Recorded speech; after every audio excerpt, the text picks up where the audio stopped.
오늘 성과를 내는 조직 문화의 비밀, 앞서가는 조직은 왜 관계에 충실한가 라는 책입니다. 이 책은 한마디로 나라는 브랜드를 광고해주는 황홀한 광고판이다 라고 하면서 아내에게 이 책을 바친다라고 이야기하네요. 1부 기본에 초점을 맞춰라 입니다. 1부 1장에서 이것이 관계다라고 나오거든요. 여기서 아주 중요한 말이 하나 나오는데, 삶의 질은 어떤 분야건 자신이 선택한 곳에서 최고가 되기 위해 얼마나 헌신하는가와 비례한다. 미식축구 감독이 이런 이야기를 했습니다. 그러면서 이렇게 이야기하죠. 최고의 리더들은 다르다. 그들에게 있어 비즈니스의 진짜 목적은 자신들이 대면하는 사람들의 삶에서 차이를 만드는 것이다. 삶에서 차이를 만들어주는 게 진짜 리더의 목적이다 라고 이야기하고 있습니다. 당신이 얼마나 성공하든 언제나 기본이 가장 중요하다. 좋은 감독은 기본기에 집중한다. 좋은 비즈니스도 마찬가지다 라고 이야기하고 있습니다. 2장 자기개발의 함정. 이 세상에서 명예롭게 사는 가장 위대한 길은 우리가 표방하는 모습대로 사는 것이다. 소크라테스가 이야기했습니다. 성숙을 이끄는 힘은 자기 인식이고, 성숙해지려면 정확한 자기 지각과 진정성 그리고 겸손이 요구된다.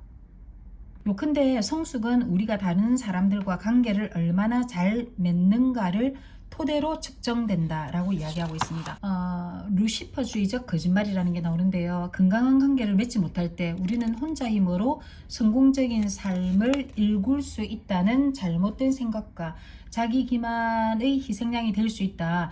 이것이 바로 루시퍼주의적인 커다란 거짓말이다 라고 이야기하고 있습니다. 루시퍼주의적인 게 뭐냐면 세속적인 인본주의라고도 불리는 신념체계로 인간 자신이 하나님이고 인간의 본능과 바람이 모든 것을 판단하는 기준이라고 주장하며 탐욕, 권력 같은 욕망과 욕구에 의해 인간을 정의한다 라고 이야기하고 있습니다. 생명을 주신 창조주와의 신뢰관계를 유지하기보다 자기 증진을 모색하는 길을 따르기로 선택했다. 이게 이제 아담과 하와가 쏘가 넘어가는 그 대목에서 그렇게 이야기하고 있습니다. 이게 바로 뭐냐면 루시퍼주의적 거짓말이라는 거죠. 다시 루시퍼주의적 거짓말이 뭐냐면 혼자 힘으로 성공적인 삶을 일굴 수 있다라고 생각하는 겁니다. 그 다음에 이 책에서 제가 이번에 가장 감명 깊게 본 것은 뭐냐면 관계의 경제학이라는 겁니다. 관계의 경제학이 뭐냐면 관계가 굳건하고 건강할수록 관계 당사자들 사이의 거래에서 생산성과 수익성 모두가 증가하는 경향이라고 이야기합니다. 이 작가가 관계의 경제학을 만들었대요. 자기가 이 용어를 만들었다고 이야기하고 있거든요. 이 사람은 결국은 비즈니스에서 이 사람은 인간관계가 가장 중요하다고 이야기하고 있고, 그 다음에 나중에는 보면 상호 협력을 강조를 많이 하거든요. 그래야 조직이 앞서간다라고 이야기하고 있습니다. 그래서 개인의 성장은 단순히 지식을 습득하는 데만 있지 않고, 진정한 개인의 성장이라고 하는 것은 관계를 증진시키기 위해 지식을 어떻게 활용하는가와 관련이 있다라고 이야기하고 있습니다. 그래서 우리에게 용기를 북돋아주고 도전의식을 불러일으키며 갈고 닦아주는 사람들이 없다면 우리는 자신이 가진 최고의 자아를 꽃피우지 못한다라고 이야기하고 있습니다. 3장은 멀리 바라보라. 멀리 바라보라에서는 이렇게 이야기하고 있죠. 환경이 변할 필요보다 자신이 변할 필요가 있을 때가 훨씬 더 많다. 작가분이 이야기하셨어요. 그 다음에 여기서 제가 보면 별표를 치는 부분이 있는데, 우리가 세상을 보는 렌즈를 교정하려고 진심으로 노력하지 않는다면 우리의 미래상, 즉 미래에 대한 우리의 통찰은 언제까지나 흐릿할 것이다. 나부터 사고방식은 건강하지 못한 다양한 방식으로 시장에 나타난다. 그러니까 나부터라는 게 잘못됐다라는 거죠. 근데 이제 저는 여기에 이제 별표는 쳐놨지만 제가 생각하는 것 중에 하나는 저희 친정아버지가 제 결혼할 때 말했던 게 그거였거든요. 아생연후다. 일단 네가 먼저 살아서 남을 도울 생각을 해야지 네 거부터 항상 내놓지 마라 라고 이야기를 하셨어요. 그래서 굉장히 그 말 때문에 갈등을 많이 일으켰는데 저는 이제 살다 보니까 그게 맞는 것 같다. 내가 내가 살고 난 뒤에 남을 도와야 되겠다라고 생각했거든요. 항상 내가 내 거부터 너무 벗어 던지니까. 그런데 이제 여기서는 이렇게 이야기하죠. 나부터라는 사고방식은 건강하지 못하다. 우리가 세상을 보는 렌즈를 교정하려고 진심으로 노력하지 않는다면 우리의 미래상, 즉 미래에 대한 우리의 통찰은 언제까지나 흐릿할 것이다. 그러면 이 사람은 나부터를 지금 벗어 던지라고 하고 있는데 일단 고민을 좀 해보겠습니다.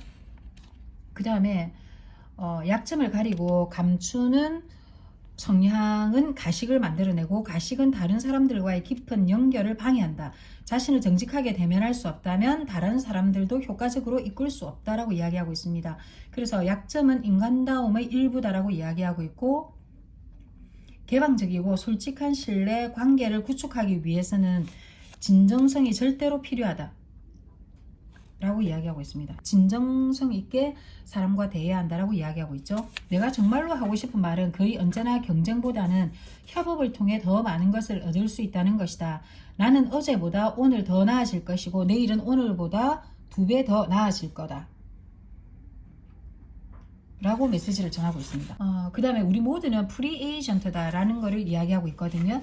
또한 요즘에는 회사에서 충성을 바치는 모습도 거의 찾아볼 수가 없다. 조직들이 충직한 장기 근속 직원들에게 의존할 수 있던 시절은 오래전에 사라졌다.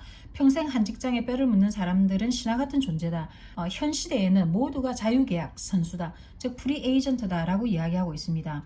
그래서 오늘날의 시장 환경에서 최고의 인재들을 유지하고 유치하고 싶다면 하나의 팀으로 똘똘 뭉쳐 일하고 구성원들을 가족처럼 사랑할 수 있는 법을 배워야 한다라고 이야기하고 있죠. 그래서 요즘은 회사가 내가 회사의 시간에 맞추는 것이 아니라 회사가 나의 시간에 맞춘다 라고 생각해도 될 것 같아요. 또 우리는 우리의 능력을 자기의 능력을 개발해야 되겠죠. 그 다음에 제가 이 책 오늘까지 하는 것 중에서 감명받았던 부분들은 이거거든요. 향후 어떤 자리를 맡든지 성공할 수 있는 잠재력이 큰 후보 구성원들에게 크게 투자하는 동시에 그들에게 크다란 애정을 보여줌으로써 조직을 떠나고 싶다는 생각을 아예 못하게 만들면 된다. 그래서 지금 삼성이 변하고 있잖아요. 그죠? 삼성은 지금 이제 주 3일만 근무하는 체제로 한다고 하더라고요. 그래서 사람들에게 매일 최선을 다하도록 영감을 주는 작업 환경을 구축하기 위해서 모든 파괴적인 요인들은 반드시 제거를 해줘야 되는데 나무가 늘어선 시골길을 따라 제멋대로 뻗어나는 칡넝쿨처럼 우리 조직에서도 그런 칡넝쿨이 있다라면 칡넝쿨 같은 쿨이나 덤불 같은 것은 해로운 덤불들은 반드시 말끔히 쳐내버려야 한다라고 이야기하고 있습니다. 그래야지 그러한 덤불들을 쳐내야지만이 건강한 관계들이 성장할 비옥한 토양을 일굴 수 있다라고 이야기합니다.